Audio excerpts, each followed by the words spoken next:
स्नेह और आदर के साथ आमंत्रित करती हूँ श्री राजेश चेतन जी को। जोरदार तालियां बजाकर राजेश जी का स्वागत दादा।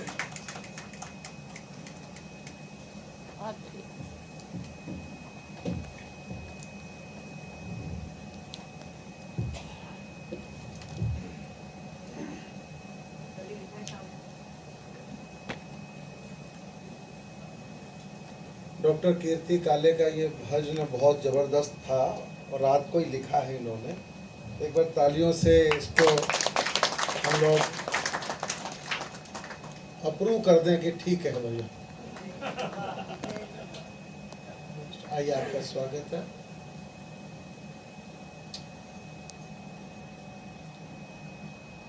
आप लोगों के प्रेम से अभिभूत हूँ।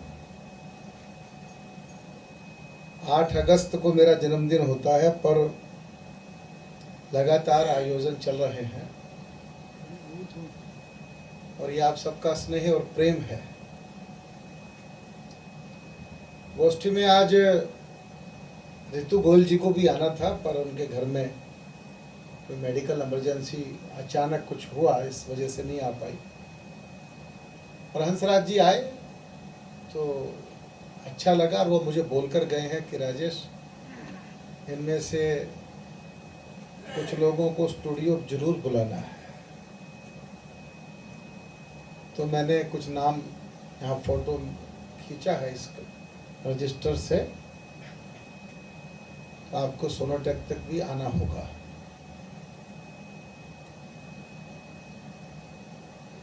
मुझे कहा गया था कि आज खूब सुनाना है तुमको, बाकी सब छोटा छोटा सुनाएंगे। तो मैं खूब सारी तैयारी करके आया था कि मुझे खूब सारा। पर मैंने 35 साल में ये सीखा है कि आखिरी में जो अध्यक्षता करता है उसको केवल धन्यवाद ही देना होता है। तो अच्छा लगता है। ये जो काम डॉक्टर कीर्ति काले ने शुरू किया है अंतर्राष्ट्रीय सकारात्मक साहित्य मंच के माध्यम से, काम बहुत जरूरी है। आजकल कुछ गोष्ठियां कम हो गई। मैं जिस जमाने में था तो बहुत गोष्ठियां होती थी। उस परंपरा को दोबारा से आरंभ करना होगा और डॉक्टर कीर्ति काले जी ने बहुत अच्छा ये प्रयास किया है। कुछ पंक्तियां पढ़ता हूं। कवि लेखक साहित्यकार का अपना फर्ज निभाता है। गली गली में घूम घूम क्या माँ का दर्द सुनाता है। केवल ताली पिटवा लेना कवि का कर्म नहीं होता। ऊल जलूल को कविता कहना लोगों धर्म नहीं। कवि समाज का दृष्टा होता, राष्ट्र जागरण करता है। नेता हो या नगर सेठ, वह नहीं किसी से डरता है। कवि धर्म की मर्यादा का ध्यान नहीं जब रखता है। माजी साहब, कवि धर्म की मर्यादा का ध्यान नहीं जब रखता है, वातावरण देखकर मुझको आग उगलना पड़ता है।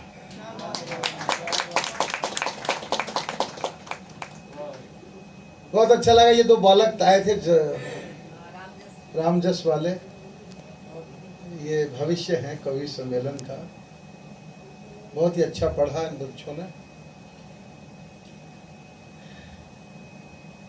कहाँ से शुरू करूं मुझे समझ नहीं आ रहा। कब लाइट बंद हो जाएगी पता भी नहीं है, क्योंकि समय हो चुका है पूरा। अच्छा अच्छा अच्छा, मैं नहीं, कुछ और सुना रहा हूं मैं। सुनिए सुनिए।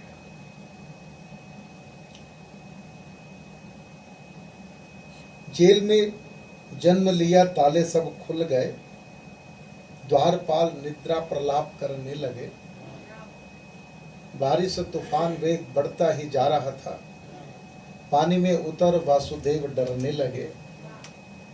पांव छू के जमुना ने रास्ता बनाया और शेष नाहक छाता बन साथ चलने लगे। नंद के महल लाल छोड़ वासुदेव गए। यशोदा की गोदी में हरी में चलने लगे। तो मुझे लगा जन्माष्टमी पे कुछ अलग पढ़ना चाहिए, तो कुछ पंक्तियां और सुन लीजिए, क्योंकि वो भैया पर बटन कभी भी दब सकता है, इसलिए थोड़ा थोड़ा पढ़ता हूँ, कुछ कुछ चीज़ें पढ़ता हूँ धीरे थोड़ी थोड़ी।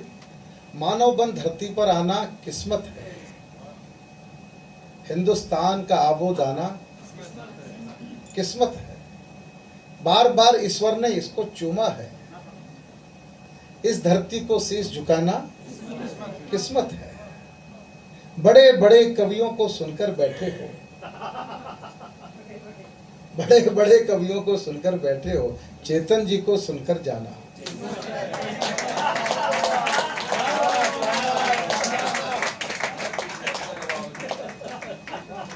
कवि सम्मेलन सुनकर सभी जाएंगे, उद्घाटन का दीप जलाना किस्मत है। माल मिला है कई करोड़ों का, बेशक आयोजक से माला पाना किस्मत है। डॉक्टर से दिल को कब तक खुलवाओगे,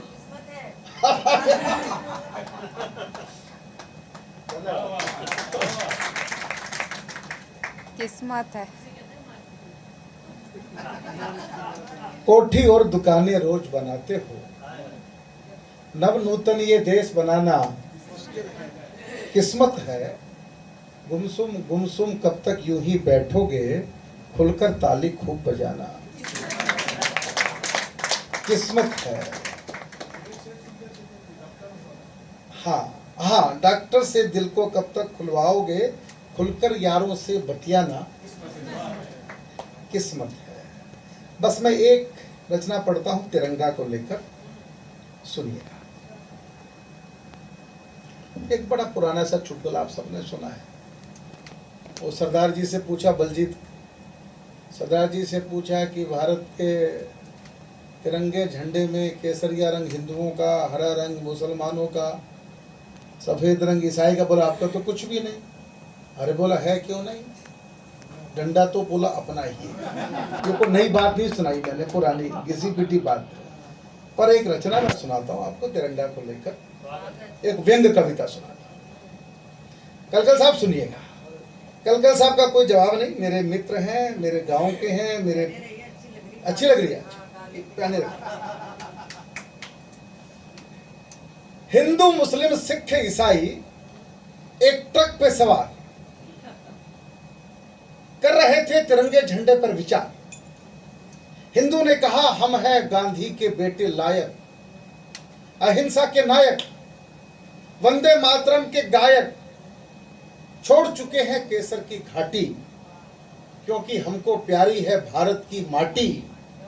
हम हैं भारत पर कुर्बान, इसलिए ये रंग केसरिया ये हमारी शान। मुस्लिम ने कहा हरा यानी हरियाली, हरियाली है तो खुशहाली, खुशहाली है तो चार चार घर वाली।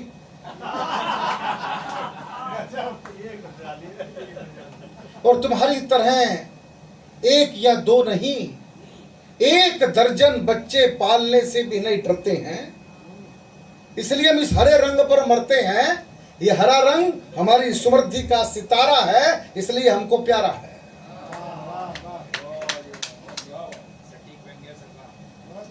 ईसाई ने कहा सफेद यानी शांति, शांति है तो भाईचारा, इसलिए हम भाइयों को चारा डालकर ईसाई बना रहे हैं।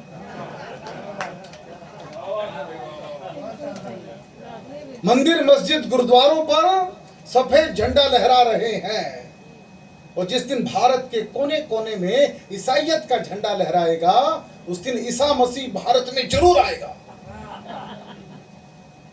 ईसा मसीह को कीजिए सलाम और करिए तिरंगे को प्रणाम। सरदार जी बोले, जो बोले सो निहाल, और सब कहो सत श्री अकाल। और बताओ पहले मुर्गी आई थी कि अंडा? तो क्या कर लेगा तुम्हारा झंडा जो साथ में नहीं होगा? इसलिए झंडे में डंडे की शान निराली है और इस डंडे से ही भारत की रखवाली है। तो हम हैं भारत के चौकीदार, पंच प्यारों के अवतार, देश की रक्षा ये हमारा नारा है, इसलिए ये डंडा हमको प्यारा है। इन चारों की बात को सुनकर ट्रक ड्राइवर को गुस्सा आया, जोर का ब्रेक लगाया और कहा, झंडा डंडा तो ठीक, अशोक का चक्का भूल गए और अपने अपने मजहब पर ही भूल गए। और मुझे तो लगता है ये अशोक का नहीं, मेरे अशोक का ट्रक का चक्का है। और ये हम ड्राइवरों की पहचान का पक्का है। और तुम चारों भी, कविता यहां से शुरू होती है, और तुम चारों भी भारत के इस ट्रक के पहिए बन जाओ, और तुम चारों भी भारत के इस ट्रक के पहिए बन जाओ और इस ट्रक में पंचर करने के बजाय मिलकर कदम बढ़ाओ। तो ये ट्रक नहीं, भारत के विकास का रथ बन जाएगा। तो ये ट्रक नहीं, भारत के विकास का रथ बन जाएगा और इस पर सवार भारत नहीं, विश्व गुरु कहलाएगा। विश्व गुरु कहलाएगा।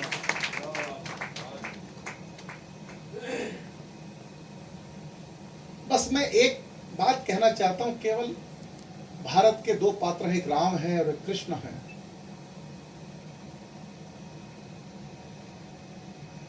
राम का जन्म कब हुआ? जब मौसम बसंती है, चैत मास का महीना है,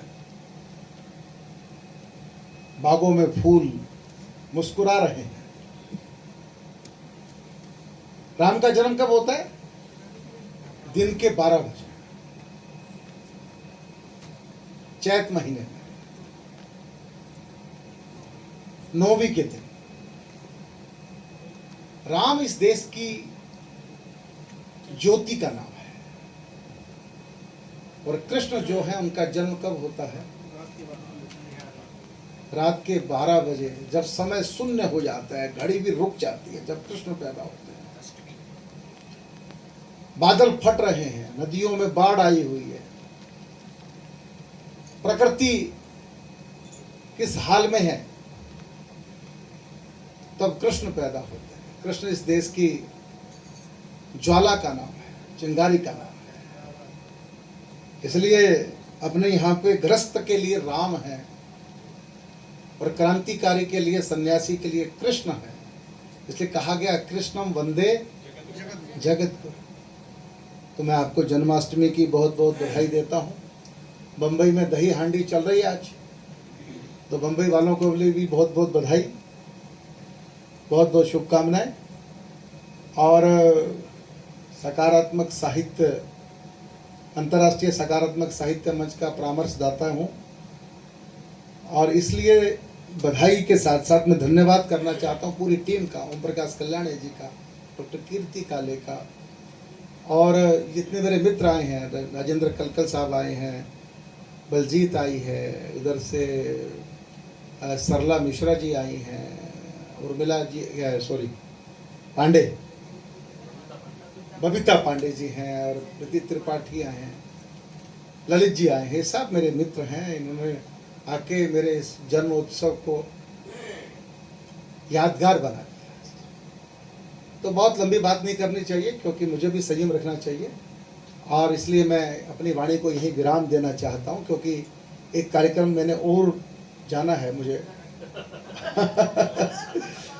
मैंने ये सोचा कि 6 साढ़े 6 बजे मुझे यहाँ से कीर्ति जी विदा कर देंगी, तो मैं वहाँ पहुँच जाऊँगा। अभी मुझे उम्मीद है कि मुझे कुतुब इंस्टीट्यूशनल एरिया पहुँचना है, तो वहाँ तक मैं पहुँच जाऊँगा, मुझे उम्मीद है हो जाएगा। आप सबका बहुत बहुत धन्यवाद। नमस्कार।